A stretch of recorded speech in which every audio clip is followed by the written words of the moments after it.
માતાજી, જય દ્વારકાધીશ મિત્રો. ફરી એક નવા વિડીયોની સાથે સ્વાગત છે અમારી યુટ્યુબ ચેનલ રાહુલભાઈ વ્લોગમાં.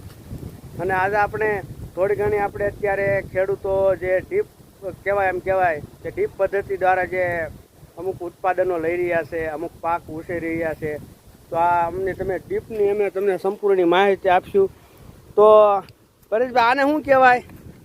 વાલ કહેવાય. ચાલુ બંધ કરવાનો આવડો આ ચાલુ બંધ કરવાનો વાલ. અને ઓલું એ બહાર પાણી કાઢવાનું, બહાર પાણી કાઢવાનું.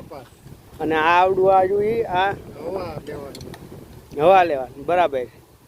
અને આને એને ફિલ્ટર, આ પાણી ગળાઈને અંદર જાય, ફિલ્ટર થઈ. બરાબર. કચરો એમાં રહી જાય આમાં નામાં. અને આ શું બતાડે આવડું? આ પ્રેશર નો કાંટો છે, કેવડું પ્રેશર છે બતાવે. બરાબર. આ ફિલ્ટર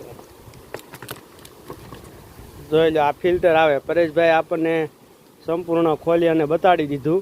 કચરો આમાં રહી જાય, પાણી અંદર વીયું. જેમાં આમાં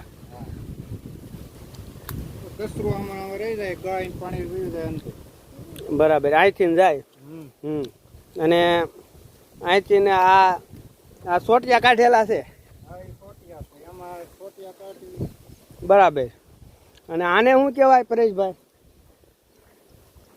આપણે જોઈ રહ્યા છીએ ને એક એક સોટિયા જે કાઢેલા છે, એક મૂકી એક એવી રીતે કાંઈક દાટવાના આવે.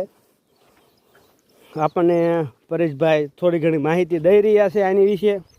તો જે ખેડૂત મિત્રો છે, લાઈક શેર સબસ્ક્રાઈબ જરૂર ચેનલને કરી નાખજો. આને હું પરેશભાઈ કહેવાય? આ વાલ છે. વાલ.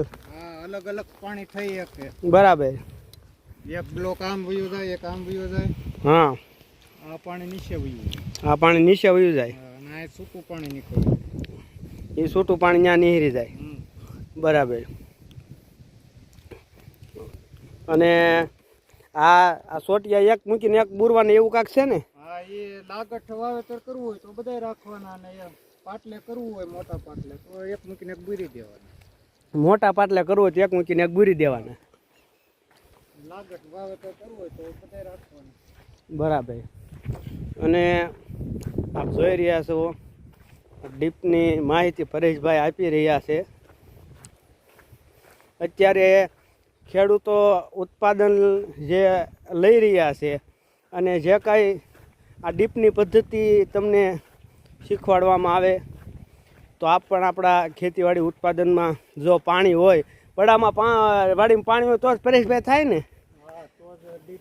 હા, તો ડીપ કામની છે ભાઈ. વાડીમાં પાણી હોવું જોઈએ, નકર તો હું આમાં કાઢી લેવું.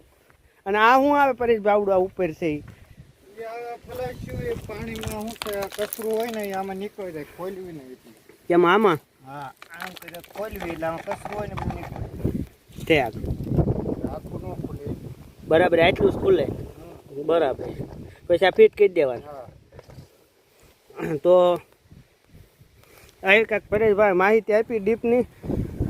અને અત્યારે તો હજી શું છે કે અત્યારે ઉનાળાનો સમય છે. અને આપણે ગુજરાતીમાં કયો મહિનો કહેવાય આ વાવણીનો? કયા મહિનામાં વાવણી થઈ જાય? જેઠ મહિનામાં. જેઠ મહિનામાં વાવણી થઈ જાય. જેઠ મહિનામાં વાવણી થઈ જાય. આડી બીજ આવે એ ઢુકડી વાવણી થઈ જાય એમ કહે છે બધા. સારું, હાલો પછી મળ્યા નિરાતે.